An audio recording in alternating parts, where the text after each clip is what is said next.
आज स्टार्ट करते हैं सबसे पहले क्वेश्चन से कि अम्ल किसे कहते हैं और अम्ल के हमको क्या बताने हैं, गुण बताने हैं। तो देखो, हमने छोटे क्लासेस में तो सीखा ही हुआ है कि एक अम्ल उसको कहते हैं जो स्वाद में खट्टे होते हैं। लेकिन है ना, ये अम्ल की प्रॉपर परिभाषा नहीं है। ये तो अम्ल का एक गुण है कि जितनी भी खट्टी चीज़ें होती हैं, जैसे नींबू होता है, जैसे संतरा होता है, इन सब के अंदर है ना अम्ल पाए जाते हैं। जब अम्ल पाए जाते हैं तो हमने ऐसे कह दिया कि खट्टी जितनी भी चीज़ें होती हैं मोस्टली उन सब में अम्ल पाया जाता है। तो इस बेस पे अपन कह देते हैं कि अम्ल स्वाद में खट्टे होते हैं। तो ये कोई परिभाषा तो ना हुई, ये तो एक अम्ल का गुण हो गया कि खट्टी चीज़ों में अम्ल उपस्थित हो सकता है। तो अगर हमको प्रॉपर परिभाषा पढ़नी हो अम्ल की तो वो क्या होगी, तो ध्यान से देखना।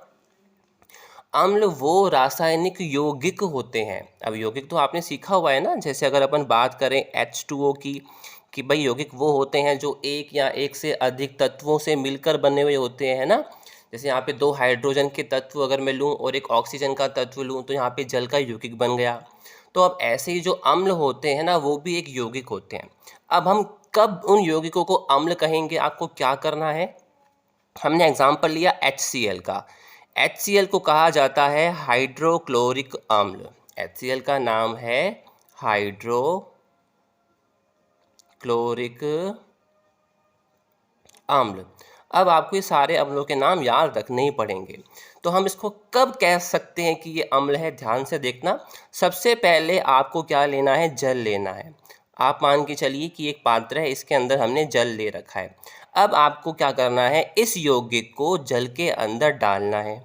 आप जैसे ही इस यौगिक को जल के अंदर डालोगे तो क्या होगा, सोचो। जो ये यौगिक है ना, ये अपने आयन से मिलकर बना है। हम जानते हैं कोई भी यौगिक एक तो धनायन और एक ऋणायन से मिलकर बना होता है। तो क्या आप पहचान कर पा रहे हो कि कौन कौन से आयन से मिलकर बना होगा। तो देखो, ये बना हुआ होगा एक तो H+ हाइड्रोजन आयन और दूसरा रहा होगा Cl- क्लोराइड आयन। इसकी संयोजकता भी देखो एक है, इसकी संयोजकता भी एक है, दोनों की संयोजकता एक ही है ना। तो कैसे लिखा होगा, सबसे पहले अपन ने लिखा होगा ऊपर एक, नीचे लिखा होगा H, इधर नीचे Cl, इसके ऊपर भी क्या लिखा होगा एक। ये एक यहाँ आया होगा, ये एक यहाँ आया होगा, दोनों के नीचे लग गया एक, और एक तो हम लिखते ही नहीं है, और क्या बन गया HCl। तो हमने सीखा कि जो ये HCl है, ये दो आयन से मिलकर बना है। पहला है H+ आयन धनायन, दूसरा है क्लोराइड आयन Cl-। जैसे ही अपन इन यौगिकों को जल में डालते हैं ना, तो कुछ यौगिक है ना जल में जाकर है ना अपने आयनों में टूट जाते हैं, जिनसे मिलकर वो बने होते हैं ना, उसमें वो टूट जाते हैं।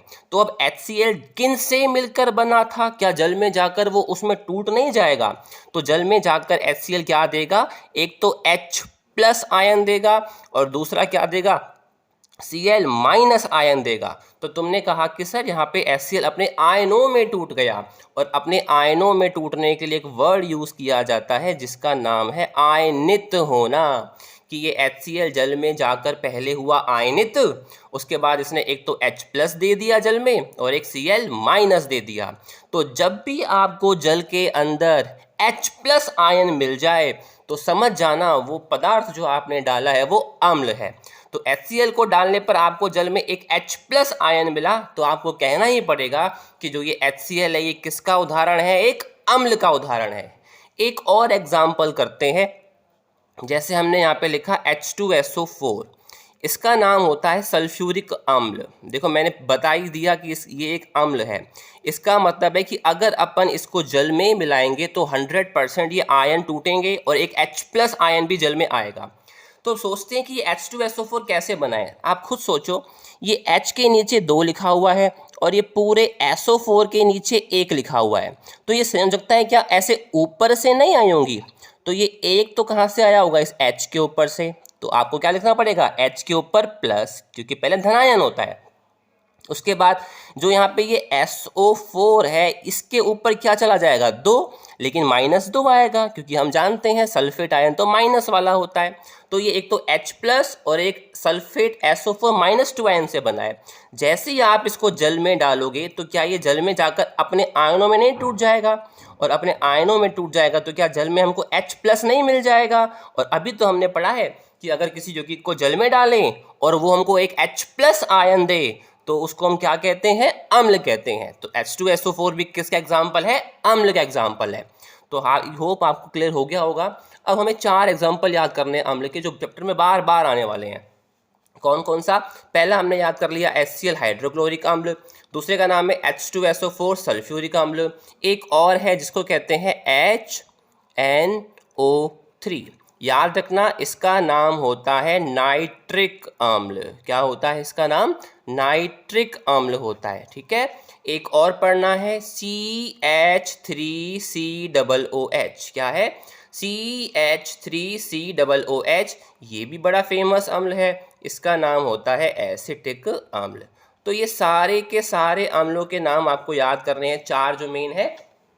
पहला HCl हाइड्रोक्लोरिक अम्ल, H2SO4 सल्फ्यूरिक अम्ल, HNO3 नाइट्रिक अम्ल, एसिटिक अम्ल क्या होता है CH3COOH। तो वे सभी यौगिक जिनको जल में मिलाने पर वो H+ आयन देते हैं उनको अम्ल कहते हैं।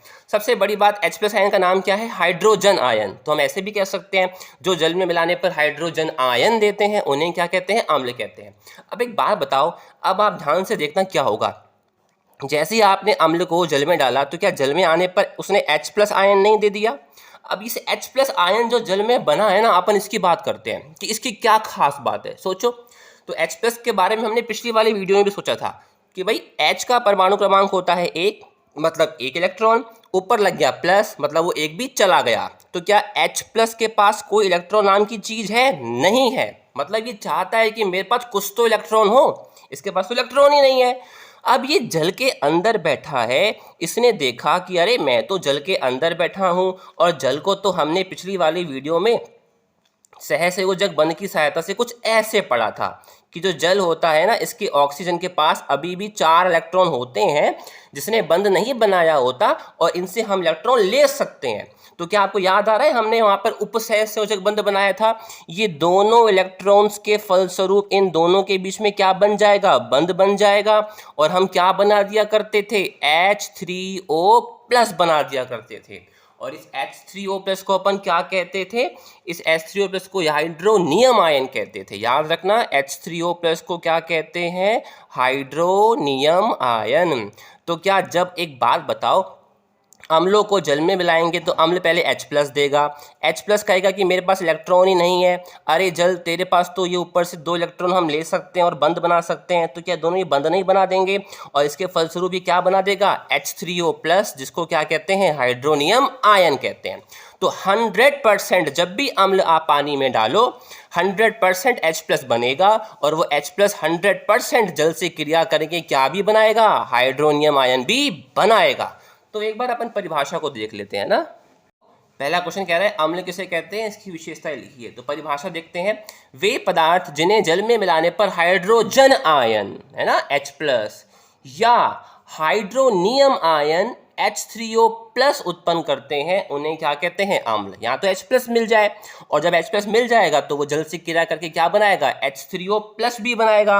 और H3O+ को क्या कहते हैं, हाइड्रोनियम आयन कहते हैं। यहाँ पे ऊपर प्लस लगा लेना, H3O+, यहाँ तो H+ दे दे, और H+ देगा तो भाई हाइड्रोनियम आयन बनाएगा ही बनाएगा। तो फिर ऐसे पदार्थ को क्या कहना पड़ेगा, हमको अम्ल कहना पड़ेगा।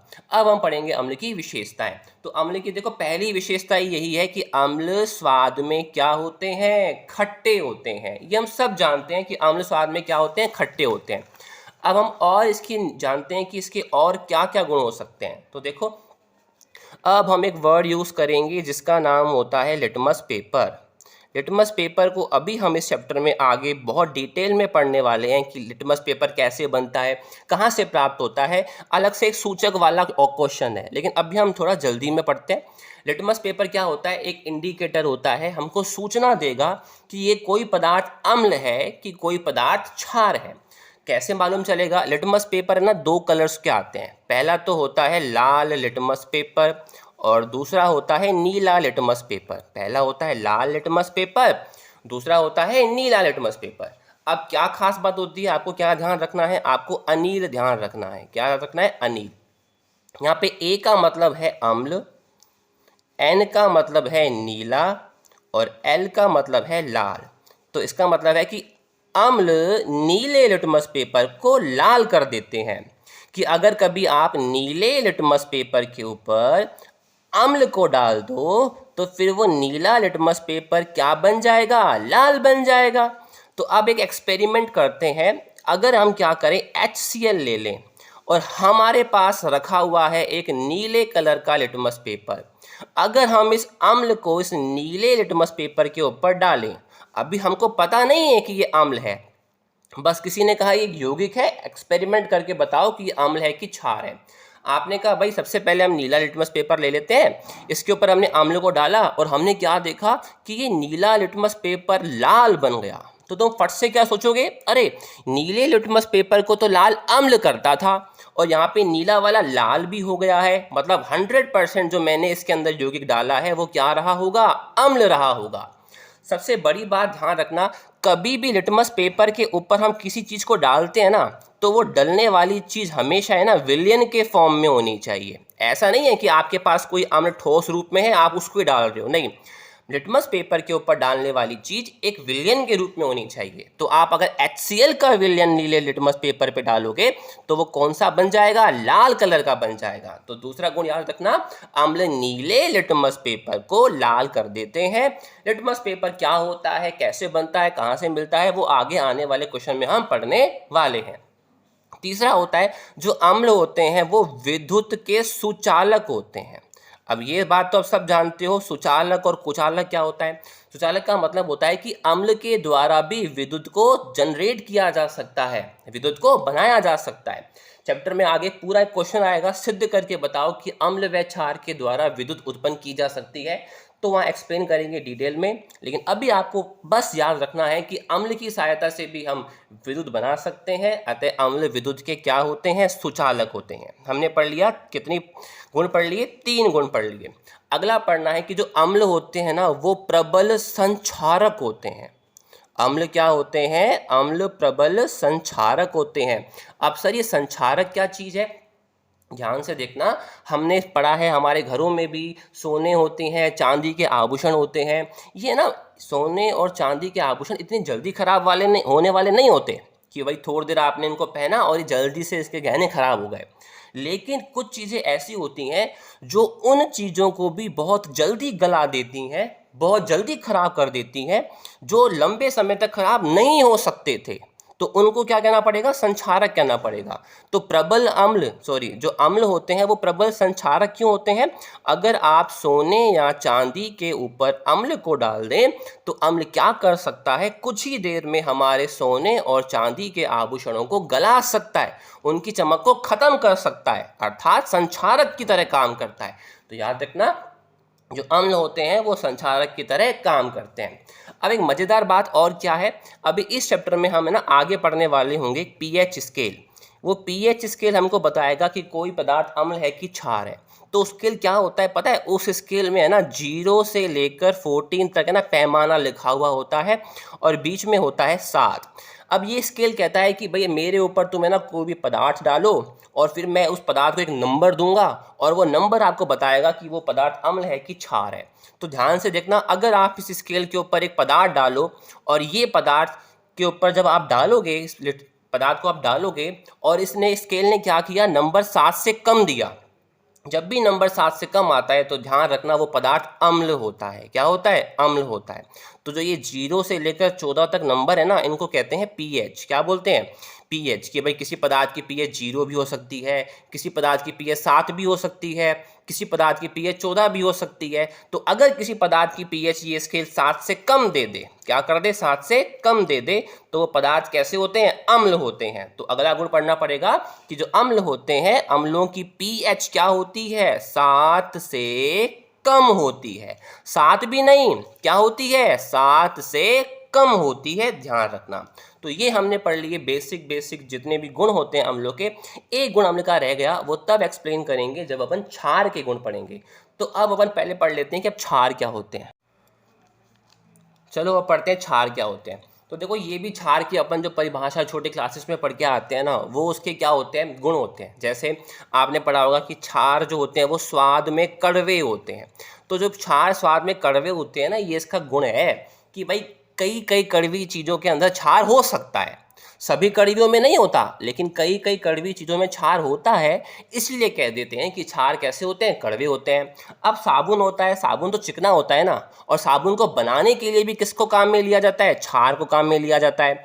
तो दूसरा गुण ये बना दिया कि क्षार को स्पर्श करने पर वो कैसे लगते हैं, चिकने लगते हैं। तो कहीं ना कहीं हमने इसकी परिभाषा नहीं पढ़ी है, हमने क्षार के दो गुण ही पढ़ लिए कि पहला तो क्षार कड़वे होते हैं और दूसरा क्षारों को स्पर्श करने पर ये कैसे लगते हैं, चिकने लगते हैं। तो दो गुण पढ़ लिए, लेकिन परिभाषा पढ़ाओ सर। तो परिभाषा देखो, क्षार की परिभाषा बताने के लिए भी हम जल का ही उपयोग करेंगे। जैसे जी हमने अम्ल को बताने के लिए जल लिया था, फिर हम कहते थे कि जल में डालेंगे तो H+ आयन मिलना चाहिए तो वो अम्ल बन जाएगा। तो अब यहाँ भी कैसे हम काम में लेंगे, देखो एक एग्जाम्पल ले रहा हूँ जिसका नाम है NaOH। इसको कहते हैं सोडियम हाइड्रोक्साइड, जिसके पीछे भी OH आता है। आपको पता है अपन हाइड्रोक्साइड वर्ड यूज़ करते हैं, तो इसका नाम है सोडियम हाइड्रोक्साइड। पहले तो ये बताओ कि ये किन किन आयन से मिलकर बना है। तुम्हारे दिमाग में आ रहा होगा कि सर ये एक यौगिक है, मतलब ये एक तो धनायन और एक ऋणायन से मिलकर बना होगा। और आपने ये भी बताया था कि स्टार्टिंग में होता है धनायन, मतलब Na से फट से हमको याद आ गया कि सर ये तो एक तो Na+, पीछे दिख गया OH, और OH क्या होता है, OH-, मतलब एक तो ये सोडियम आयन और इसको कहते थे हाइड्रोक्साइड आयन। याद आ रहा होगा क्या कहते हैं, हाइड्रोक्साइड आयन। ये इनसे मिलकर बना है। आपने इस पदार्थ को भी डाला जल में, जल में डालने पर ये भी आयनित हो जाएगा, अर्थात आयनों में टूट जाएगा। तो उसी आयनों में तो टूटेगा ना जिससे मिलकर बना है। तो कौन कौन से आयन जल में मिल जाएंगे हमको, एक तो मिल जाएगा Na+, एक मिल जाएगा OH-। आप ही बताओ, क्या जल में डालने पर H+ आयन बना, क्या नहीं बना, मतलब ये अम्ल तो नहीं है। जल में डालने पर अगर हाइड्रोक्साइड आयन बन जाए, OH- आयन मिल जाए, तो 100% वो पदार्थ क्या रहा होता है, क्षार रहा होता है। तो आपको कहना पड़ेगा कि NaOH को जल में डालने पर हमको एक हाइड्रोक्साइड OH- आयन मिला। अतः NaOH किसका एग्जाम्पल है, क्षार का एग्जाम्पल है। KOH की बात करते हैं, नाम तुम सोचो क्या होगा, पोटेशियम हाइड्रोक्साइड। किन किन से मिलकर बना होगा सोचो, आगे धनायन K के रूप में कौन सा होता है, K+ और OH-। जल में डालोगे तो क्या ये अपने आयनों में टूट जाएगा, और अपने आयनों में टूट जाएगा तो एक तो जल के अंदर आ जाएगा K+, एक जल के अंदर आ जाएगा OH-। H+ तो मिला ही नहीं, मतलब KOH अम्ल तो नहीं है। फट से तुमने बोला अरे सर जल के अंदर हाइड्रोक्साइड आयन तो मिल गया, इसका मतलब जो ये KOH है वो किसका एग्जाम्पल है, क्षार का एग्जाम्पल है। तो हमने क्षार के दो एग्जाम्पल भी पढ़ लिए। पहले का नाम है सोडियम हाइड्रोक्साइड, सोडियम हाइड्रोक्साइड। अगले का नाम है पोटेशियम हाइड्रोक्साइड, पोटेशियम हाइड्रोक्साइड। हमको और भी पढ़ने हैं, जैसे मैंने यहाँ पे लिखा MgOH का होल ट्वाइस। तुम समझदार हो कि यहाँ पे होल ट्वाइस क्यों आया, बहुत ज़्यादा ही समझदार हो। क्यों, ये दो कैसे आया होगा, क्योंकि देखो ये दो इसके ऊपर रहा होगा, क्योंकि Mg हमेशा +2 की फॉर्म में होता है, OH हमेशा सिंपल माइनस की फॉर्म में होता है। तो आपने क्या लिखा होगा, दो, नीचे Mg, इधर OH, इधर एक, ये इधर ये इधर। तो क्या Mg के नीचे एक आएगा और जो हमारा OH है इसके नीचे क्या आ जाएगा, दो। तो क्या बन जाएगा, MgOH का होल ट्वाइस। इसको कहते हैं मैग्नीशियम हाइड्रोक्साइड। OH आते क्या बोलोगे, मैग्नीशियम हाइड्रोक्साइड। CaOH का होल ट्वाइस क्या बोलना पड़ेगा, कैल्शियम हाइड्रोक्साइड।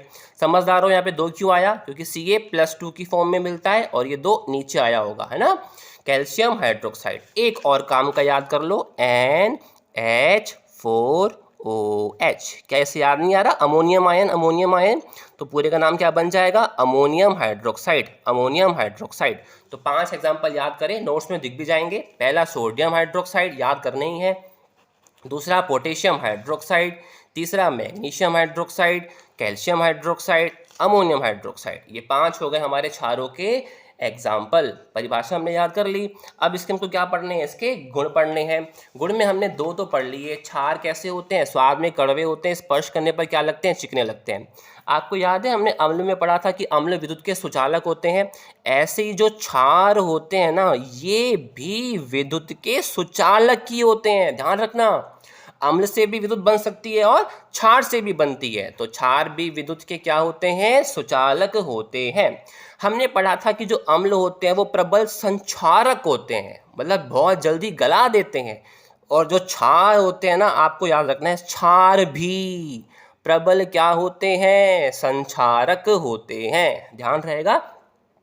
अम्ल भी संक्षारक, क्षार भी संक्षारक, अम्ल भी सुचालक, क्षार भी सुचालक, ध्यान रहेगा। फिर हमने वहाँ पे एक पीएच वाला पढ़ा था, है ना, पीएच वाला हमने गुण पढ़ा था, तो यहाँ भी पढ़ते हैं। स्केल है 0 से लेकर 14 तक लिखी हुई है पीएच, ये होता है बीच में 7 से कम पीएच आती है तो वो अम्ल होता है। और ध्यान रखना, जब भी ये स्केल 7 से ज़्यादा पीएच दिखा देगा, पीएच क्या होती है वो सीखेंगे चैप्टर में आगे, अभी सुनो। जब भी ये पीएच स्केल 7 से ज़्यादा पीएच दिखाएगा तो तुम समझ जाना कि ये पदार्थ कैसा बनने वाला है, क्षार बनने वाला है। 7 से कम पे तो अम्ल बनेगा और 7 से ज़्यादा पर क्षार बनेगा। अरे सर फिर 7 पर क्या बनेगा, 7 पर बनता है उदासीन, मतलब ना तो अम्ल और ना ही क्षार। और जो 7 पीएच होती है वो एक जल, शुद्ध जल की होती है। शुद्ध जल ना तो अम्लीय होता है ना ही क्षारीय होता है। तो ये हमने सारे पढ़ लिए कॉमन गुण। अब दोनों के अंदर मैंने एक एक गुण छोड़ दिया। अब वो एक एक गुण कब पढ़ेंगे, अब पढ़ेंगे। उसके लिए हम एक रिएक्शन पढ़ रहे हैं, उस रिएक्शन का नाम है उदासीनीकरण अभिक्रिया। क्या नाम है, उदासीनीकरण अभिक्रिया। क्या चीज़ है उदासीनीकरण अभिक्रिया, ध्यान से समझना। मेरे पास एक परख नली है, इसके अंदर मैंने डाल रखा है अम्ल। मेरे पास दूसरी परख नली है, मैंने इसके अंदर डाल रखा है क्षार। जब मैंने पहली परख नली के अंदर अम्ल डाल रखा है तो इसके अंदर जो भी पदार्थ है उसके अंदर सारे अम्ल वाले गुण होंगे। मतलब अगर मैं इसको कहाँ डालूँ, पीएच स्केल पर डालूँ तो 7 से कम आएगा। सर ये विद्युत का सुचालक भी होगा, ये संचारक भी होगा, क्योंकि आप कह रहे हो उसके अंदर अम्ल है। इसके अंदर क्षार है तो इसके गुण बता सकते हो, हाँ सर चिकना हो सकता है स्पर्श करने पर, है ना। और क्या बोल सकते हो, इसकी पीएच 7 से ज़्यादा दिखेगी, ये भी सुचालक होगा। तो ये दोनों अलग अलग हैं। अब मैंने क्या किया, इस परख नली को उठाया और इसके अंदर का क्षार मैंने इसके अंदर डाल दिया। तो क्या जैसे ही मैं परख नली का सारा सामान यहाँ डालूंगा तो क्या आप इस परख नली के अंदर अम्ल और क्षार दोनों नहीं आ जाएंगे, दोनों आ जाएंगे। तो दोनों क्या कर लेंगे, रिएक्शन कर लेंगे, क्रिया कर लेंगे। तो क्या तुमने ये नहीं बोला कि अम्ल व क्षार अब क्या कर लेंगे, क्रिया कर लेंगे। क्रिया हो भी गई और यहाँ पे एक नया विलेन भी बन गया होगा। फिर जब मैंने उस विलेन को देखा ना तो मैंने क्या देखा कि इस विलेन में ना अब अम्ल वाले गुण भी नहीं रहे और क्षार वाले गुण भी नहीं रहे। मतलब ना खट्टा और ना स्पर्श करने पर चिकना, ये अब अम्ल के विद्युत के सुचालक भी नहीं रहे और पीएच भी 7 से कम नहीं आ रही, 7 से ज़्यादा नहीं आ रही। तो ना अम्ल वाले गुण रहे ना क्षार वाले गुण रहे। तो तुमने क्या सीखा कि अगर अम्ल की क्रिया क्षार से करा दी जाए तो बनने वाले नए पदार्थ में ना तो अम्ल के गुण रहते हैं और ना क्षार के गुण रहते हैं। मतलब कहीं ना कहीं दोनों ने एक दूसरे के गुणों को क्या कर दिया है, नष्ट कर दिया है। और जिस पदार्थ में ना अम्ल के गुण होते हैं ना क्षार के गुण होते हैं उसको कहते हैं लवण। ध्यान रखना, क्या कहते हैं, लवण। मतलब कहीं ना कहीं अम्ल और क्षार की क्रिया से पहले तो दोनों के गुण हो जाएंगे नष्ट और उसके फलस्वरूप क्या बन जाएगा, लवण बन जाएगा। लवण मतलब ना अम्ल वाले गुण ना क्षार वाले गुण। और साथ में एक चीज और बनती है, उसका नाम होता है जल। तो याद रखना, जब अम्ल व क्षार आपस में क्रिया करके एक दूसरे के गुणों को नष्ट करके लवण व जल बनाते हैं तो ऐसी अभिक्रिया को क्या कहते हैं, उदासीनीकरण अभिक्रिया। तो अम्ल का अगर मैं गुण बोलूं तो क्या बोलूंगा, लास्ट अम्ल का गुण, कि अम्ल की क्रिया अगर क्षार से कराओगे तो दोनों के गुण नष्ट होकर लवण बनेगा। ऐसे अगर मैं क्षार के गुण की बात करूं कि क्षार की क्रिया अगर अम्ल से कराओगे तब भी तो अम्ल क्षार की क्रिया ही हो रही है और क्या बन जाएगा, वही लवण और जल बन जाएगा। तो ये हमने गुण पढ़ लिए किसके, अम्लों के और क्षार के। और साथ साथ हमने पढ़ ली उदासीनीकरण अभिक्रिया। क्षार का एक गुण और रह गया, लिटमस पेपर वाला, है ना। हमने अनिल याद किया था, आपको याद होगा कि अम्ल तो नीले लिटमस पेपर को लाल करता है, क्षार के लिए काम उल्टा कर दो, इधर से इधर आ जाओ तो क्या बोलोगे, तो क्षार होता है वो लाल लिटमस पेपर को सर क्या कर देता है, नीला कर देता है। तो ध्यान रखना, जैसे मैंने NaOH लिया, क्षार है ना, क्या करोगे, आपने लाल लिटमस पेपर लिया, इसके ऊपर आपने क्षार को डाल दिया। सिंपल क्षार मत डालना, हमेशा विलयन के रूप में डालते हैं। आपने इस लाल लिटमस पेपर के ऊपर जैसे ये NaOH का विलयन डाला तो ये क्या बन जाना चाहिए, नीला बन जाना चाहिए, क्योंकि अम्ल लाल लिटमस पेपर को क्या कर देते हैं, नीला कर देते हैं। उदासीनीकरण अभिक्रिया पढ़ ली हमने। क्या होता है, अम्ल की क्रिया करा दो क्षार से, एक तो बनेगा लवण और एक क्या बनेगा, जल। अब एग्जाम्पल पढ़ते हैं इसका। देखो, अम्ल मैंने लिया HCl। HCl अम्ल तो होता है हाइड्रोक्लोरिक अम्ल। क्षार के रूप में मैं ले रहा हूं NaOH, नाम क्या है, सोडियम हाइड्रोक्साइड। तुमको पता है अम्ल और क्षार क्रिया कर रहे हैं, मतलब एक तो बनने वाला है लवण और प्लस में साथ में बनने वाला है जल।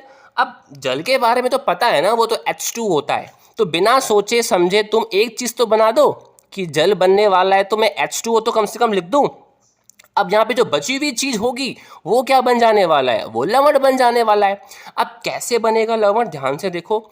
जल तो आपने बना ही दिया। अब पता है जब भी अम्ल और क्षार क्रिया करते हैं ना, तो है ना, अम्ल में से बेटा हमेशा H निकलता है। ध्यान रखना, H हमेशा किस में से निकलेगा, अम्ल में से, क्योंकि अम्ल H+ देते थे, आपको याद होना चाहिए।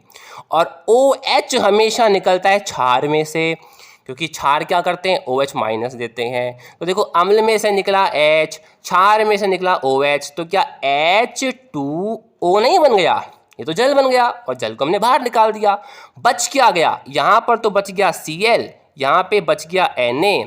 लेकिन सर Cl तो ऋणायन वाला होता है, सोडियम धनायन वाला होता है, पहले तो धनायन लिखा जाता है। तो यहाँ पे क्या बन जाएगा, NaCl। नाम क्या है इसका, सोडियम क्लोराइड। Sodium chloride. तो ये सोडियम क्लोराइड किसकी तरह काम करने वाला है, लवण की तरह, क्योंकि तुमने ही तो बोला था ना अम्ल और क्षार क्रिया करके क्या बनाते हैं, लवण और जल। तो जल तो ये रहा, तो अब ये NaCl क्या बन जाएगा, ये NaCl बन जाएगा लवण। ध्यान रखना, जल बनने के लिए H तो निकलता है अम्ल में से, हमेशा अम्ल में से, और OH निकलेगा हमेशा कहाँ से, क्षार में से। ठीक है, तो एक एग्जाम्पल और पढ़ते हैं अपन, किसका, उदासीनीकरण अभिक्रिया का। देखो मैंने यहाँ पे अम्ल लिया H2SO4, अम्ल है ना, जल्दी से नाम बोलो, सल्फ्यूरिक अम्ल। इसकी क्रिया करवानी है क्षार से, तो क्षार मैंने ले लिया KOH, क्या नाम है, पोटेशियम हाइड्रोक्साइड। अम्ल हो गया सल्फ्यूरिक अम्ल, क्षार हो गया पोटेशियम हाइड्रोक्साइड। तुम पता है कि भाई ये अम्ल है, ये क्षार है, तो 100% उदासीनीकरण अभिक्रिया होने वाली है। पहला बनेगा लवण प्लस बनेगा जल। लवण अभी नहीं पता कौन सा बनेगा, लेकिन जल तो पता है, तो बिना सोचे समझे H2O लिख दिया। और H2O लिख दिया तो तुरंत फट से दिमाग में आया कि अरे क्षार में से तो निकला होगा OH, मतलब यहाँ पे केवल K रह गया, और K धनायन होता है, याद आ रहा है, जो हमेशा किसके रूप में उपस्थित होता है, +2 की फॉर्म में। तो थोड़ी देर के लिए ऊपर मैंने K+2 लिख दिया कि K बचा है, और इससे आयन क्या बनता है, K+ बनता है ना, सिर्फ K+ बनता है, ध्यान रखना, +2 नहीं बनता, सिर्फ K+ बनता है, पोटेशियम आयन। ठीक है, अब ध्यान से चलते हैं आगे। अब यहाँ पे हमने क्या निकाला है, हम जानते हैं कि अम्ल में से H निकलता है, यहाँ पे तो 2 H है ना, तो एक H तो निकाल दो। तो एक H यहाँ से निकला, OH यहाँ से निकला, जल तो बन गया। अब जो वहाँ पे एक H बचा है ना, इस पे ध्यान मत दो, इस पे ध्यान दो, ये क्या है, SO4।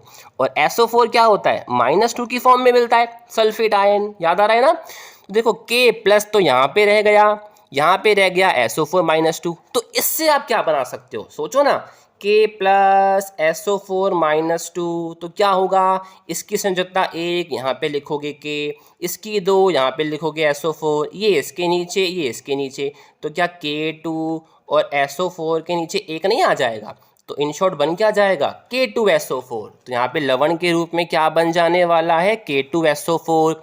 नाम क्या बन जाएगा, पोटेशियम सल्फेट, पोटेशियम सल्फेट। तो ये यहाँ पे किसकी तरह काम कर रहा है, लवण की तरह।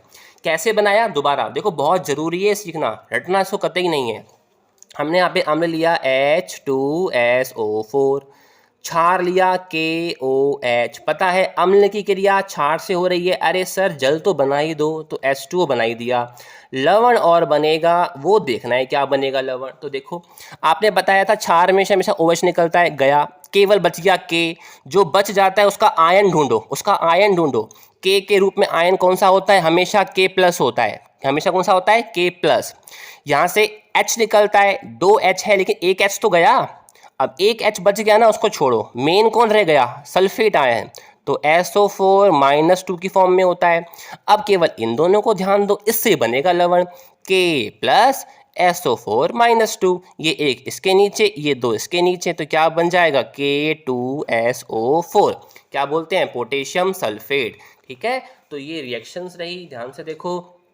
अम्ल व क्षार की आपस में क्रिया कराने पर ये एक दूसरे के गुणों को पहले नष्ट करते हैं तथा क्या बनाते हैं, लवण और जल बनाते हैं। इसी अभिक्रिया को क्या कहते हैं, उदासीनीकरण अभिक्रिया। अम्ल प्लस क्षार बनाएंगे लवण और जल। ठीक है, एग्जाम्पल ये हमने पढ़ लिया, ये हमने पढ़ लिया, ये एग्जाम्पल आप खुद करके देखना, जैसे बताया है ना, यहाँ से OH निकालना, यहाँ पे Na+ बचेगा, यहाँ से एक H निकाल देना, जो एक H बचेगा उसको छोड़ देना, यहाँ पे SO4 बनेगा, ये SO4 - 2 की फॉर्म में होता है। खुद से ट्राई करना, बाकी अपन लोग पढ़ेंगे कल। ठीक है, नोट्स नोट कर लेना आप।